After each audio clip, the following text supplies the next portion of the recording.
ఇది నా week off food mini vlog. నేను వీక్ ఆఫ్ పెట్టి ఇంట్లో ఉన్నప్పుడు జాను కోసం ఏదో ఒక ఫుడ్ ప్రిపేర్ చేస్తాను, తను ఇష్టంగా తినేవి.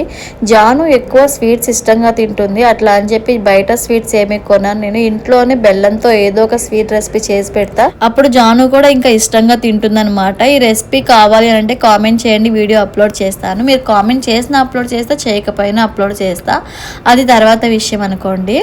ఇంకా మా కోసం వచ్చేసి వేడి వేడి రైస్ ఏంటి అట్లా ఉన్నాయని చూడమాకండి. ఇది బ్రౌన్ రైస్లో ఒక రకమైన రైస్ అనమాట.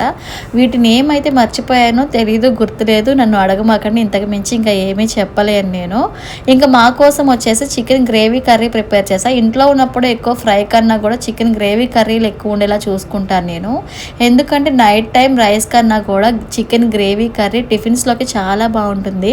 ఇడ్లీ, పూరి, దోశ, చపాతీ వీటిల్లోకి చాలామంది కూడా అలా ఇష్టంగా తింటారు. మీలో ఎంతమంది నాన్ వెజ్ టిఫిన్స్ తింటారో కామెంట్ చేయండి. నాన్ వెజ్ ఉన్నప్పుడు కంపల్సరీ ఆనియన్ కదా, ఆనియన్ లేకపోతే నాన్ వెజ్ టేస్ట్ అంతగా అనిపించదు. నాన్ వెజ్ తిన్నాక స్వీట్ కంపల్సరీ కాబట్టి సగ్గుబియ్యం పాయసం.